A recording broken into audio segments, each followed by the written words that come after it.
ሲናገር ጌታ በራሱ ታምኖ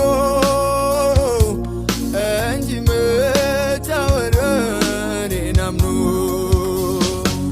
አይቀርም ይሆናል እንዳለኝ ደግሞ ያደርጋል እግዚአብሔር አይተውም ደግሞ።